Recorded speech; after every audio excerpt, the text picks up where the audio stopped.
Bonjour, dans cette troisième vidéo consacrée au rechargement subsonique du 300 Blackout, nous allons voir cette fois les ogives partisans en 190 grains HPBT. L'idée c'était de trouver des ogives toujours pour essayer de dupliquer les bons résultats que j'avais eu voilà, avec celle d'origine en Sako. Pour ça, j'avais trouvé quasiment les mêmes ogives des 220 grains HPBT de chez Nosler, qui étaient encore plus précises en rechargé, sauf que le coût était un peu plus élevé. Là, l'idée, en prenant des partisans, c'est de chercher un peu l'économie aussi. Donc, les ogives, même profil, un petit peu plus légères. Donc, on est sur des 190 grains. Voilà, bon, sinon même profil, même fonction. Ce qui est assez étonnant lors des tests, c'est que même si les ogives sont plus légères, du coup elles sont un petit peu plus courtes, rentrent mieux dans les chargeurs, donc ça peut être intéressant. En revanche, il a fallu mettre plus de poudre pour atteindre les mêmes vitesses.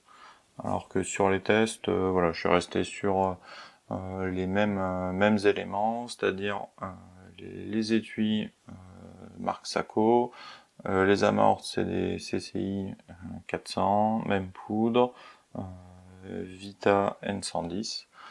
Donc on était pour le 220 grains de chez Nosler pour une vitesse d'environ 320 mètres secondes. Les chargements étaient aux alentours des 8,8 grains. Là, pour une vitesse équivalente, faut monter à 9 grains à peu près dans mon arme, voilà, à titre d'indication. En tout cas, le fonctionnement est nickel. Niveau précision, c'est un petit peu moins bon que les 220 grains. Quasiment, finalement, même performance que les Sako d'origine. Donc, je mettrai les résultats sur la vidéo, mais globalement, voilà, sur quelques exemples, ça c'était les 220 Nosler, donc ici 1,12 MOA, en général j'étais dans les 1,50. Là on voit sur les différents essais, là-dessus, bon, à 2,70 était un peu plus large. Après, ce qui est un peu compliqué aussi, c'est qu'à chaque fois, le premier coup avec le silencieux, je suis toujours un petit peu plus haut. Donc ça fausse un peu les résultats sur le tout premier tir à chaque test. Donc là au total on est à 3,13 MOA. Si on enlève le premier tir qui est toujours un peu à part, on est à 1,30 quasiment. Là dans la suite on a plus cette différence haute. Je suis à 1,9. Et là, c'était une nouvelle série, donc toujours le premier coup un peu haut, donc on est à 3 MOA, si on supprime le premier, on passe à 1,7. Voilà, donc on est toujours dans ces eaux-là avec les autres tests que j'ai fait, on est, on va dire, un peu moins de 2, quoi.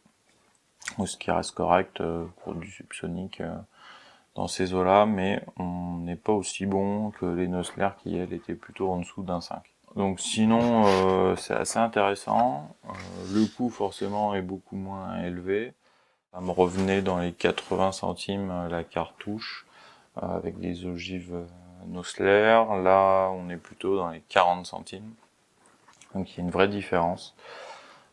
Aussi, l'avantage c'est que c'est des munitions de surplus, donc vous pouvez les acheter en vraiment grosse quantité. Voilà, donc là j'en ai pris pas mal. Il y a une différence de poids par lot qui est assez notable. En revanche, là c'est sûr qu'on n'est pas non plus sur la précision des Nosler ou de mémoire, je remettrai le lien exact, mais on devrait être à plus ou moins 0,4 grains il me semble. Là on est à plus ou moins 0,6 grains. Donc les ogives, j'en fais des lots, c'est l'avantage d'en prendre plusieurs, c'est que vous pouvez faire des lots, les peser. C'est un petit peu long de les peser à chaque fois, mais au moins ça permet de faire des lots précis et d'utiliser toujours les mêmes. Donc c'est assez régulier quand même. J'ai commencé à 189,1 grains jusqu'à 190,7 grains. Voilà. Donc ça c'est sur les 500 que j'ai acheté, ça fait pas mal de paquets. Après je fais tous les 0,1 grains pour avoir une très bonne régularité. Les chargements subsoniques étant quand même très très sensibles. C'est pareil pour la balance, ça mériterait une balance de meilleure précision. Il y a pas mal de variations. Pour info, sur mes tiers, je mettrai aussi le lien. J'essaie d'arriver en dessous les 10 mètres secondes d'écart par test, mais c'est assez compliqué. En tout cas, je suis très satisfait des résultats, c'est correct. Ça reste des bonnes ogives, à un prix correct, ça permet de tirer quand même pour vraiment pas cher. J'utilise toujours d'ailleurs les mêmes étuis.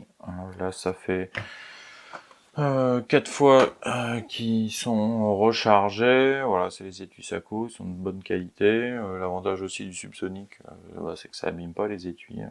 Ils changent quasiment pas de forme, donc il n'y a pas tellement d'usure. Voilà. Donc ça fonctionne très bien en tout cas, même dans les armes semi-automatiques. Bon résultat, à un prix vraiment pas cher, donc c'est assez agréable pour faire pas mal de tirs.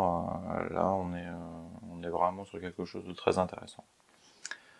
Voilà, donc je continuerai à tester d'autres ogives.